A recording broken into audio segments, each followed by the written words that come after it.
He's doing the best of what he can do.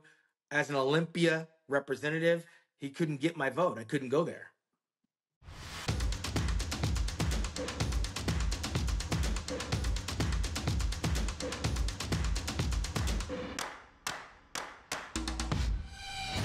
What's up guys and welcome. You are watching Fuzzy Fitness. So let's start this video with the 20 weeks out physique update of the reigning Mr. Olympia champion in classic physique, Chris Bumstead. And I have to say, damn, he looks so impressive this far out of the show. So Chris started training earlier this year because it seems like he wants to bring his all-time best to the Olympia stage this time. And the reason for him starting the Olympia prep earlier this year is the fact that he was pushed extremely hard by Ramon last year. And Ramon was actually able to beat Chris Bumstead in some of the shots. So the realization that the gap is getting closed between him and all these other guys, especially Ramon, and also taking in account of the fact that Vasily Vizers, the reigning Arnold Classic champion, is coming in really hot this time, that made Chris Bumstead start his training program earlier than usual. So gone are the days when people said Chris could come in at 90% and he would still win the Olympia. The competition at the top is getting fierce and fierce with every passing year. Specifically the new factor in the form of Vasily Vizers that is gonna play a massive role in 2024.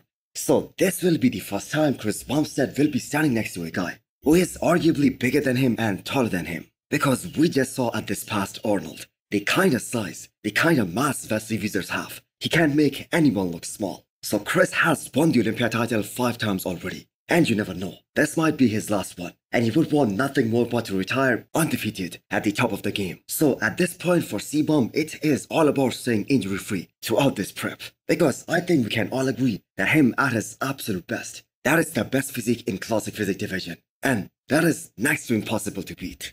And from the looks of him at 20 weeks out of the show, he's looking more dangerous than ever. So will there ever be a more dominating physique in classic physique division than Chris Bumstead?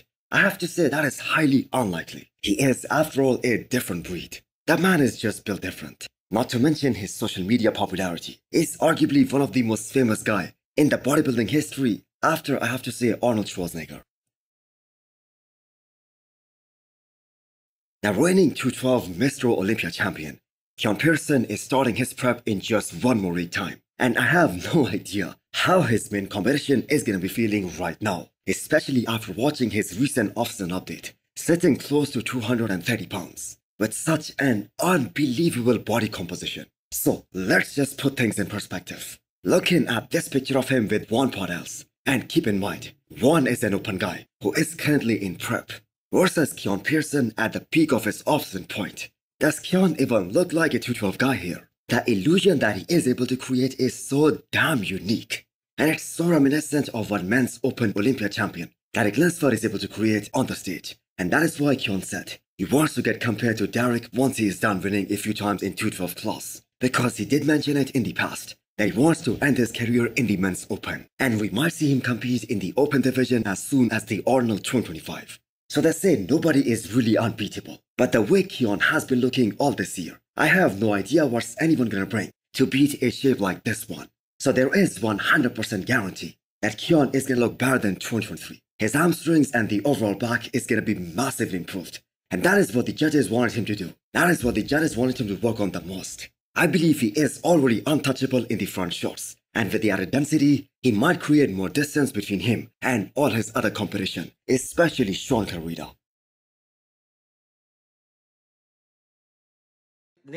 Nick deserves his day in the sun. Is that something I want to be the premier physique representing all of what bodybuilding is about?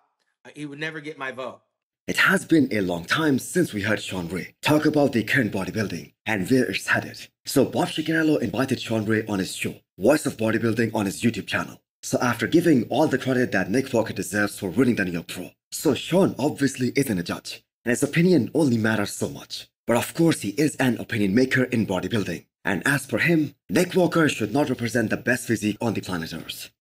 I wouldn't want that to represent the premier physique in the Mr. Olympia and put that name, that physique, online with Lee Haney, Dexter Jackson. So his waist that got a bit thicker at the York Pro, that was also pointed out by Tyler Mannion. That is probably the most important variable on how high Nick Walker is going to place at this upcoming Mr. Olympia. Because we have seen it in the last couple of years, that they are actually taking into consideration the shape, the symmetry, and all these things matter. The aesthetics have become a big part in open bodybuilding now.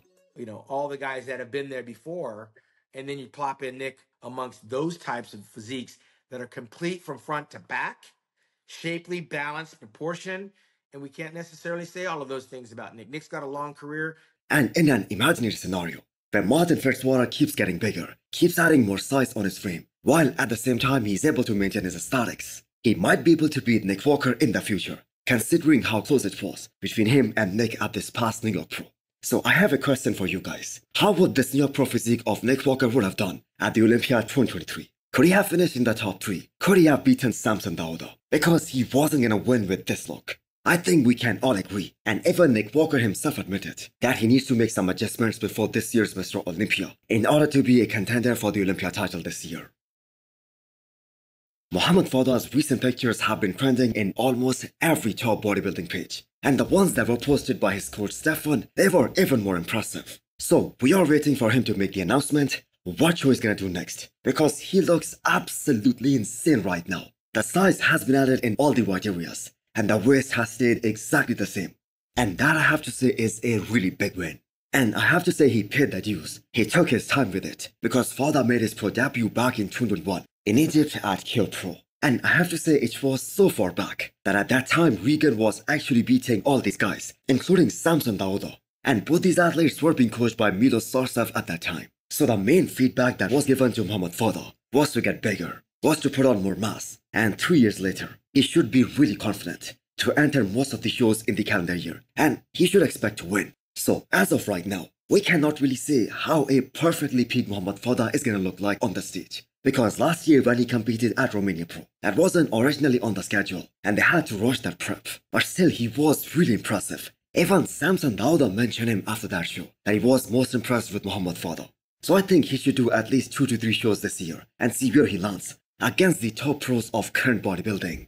So I sincerely hope he does Dubai Pro this year, because that is gonna be one hell of a show, and it is gonna give him an opportunity to stand next to some very big names of the industry. Probably one of the last updates of Tonio Burton, as he gets ready to take care of business this weekend at California Pro. The guy has amazing aesthetics, great V-taper, and if we go by the paper, then beef stew is the biggest competition here in Cali Pro. And going by the record, Tonio Burton has been able to beat Stuart Sutherland all 3 times they competed against each other. So we cannot really say what different can Stu bring this time around to finally beat Tonio Burton. I believe for Tonio to lose this show, he's gonna have to come in off. He needs to slip just a little bit, and I think even that would be enough. Because Stuart's conditioning right now looks better than what he brought at the New York Pro stage. And we have to keep in mind, according to Tyler Mannion, it was extremely close between Tonio Burton and Stu at the New York Pro as well. So Tonio Burton seems to be that guy who has been very consistent in terms of bringing close to his 100% when it comes to peaking right, when it's time to step on stage. Now, we all know he has one of the most impressive backs, one of the most complete backs in the men's open bodybuilding at the moment. But the fact is, some of his front shots, like the front lat spread, that is extremely impressive as well. And if he loses some ground in the side shots and the most muscular shot, then the fact is he gains that back in his back shots. And on top of that, he has a reputation to live up to.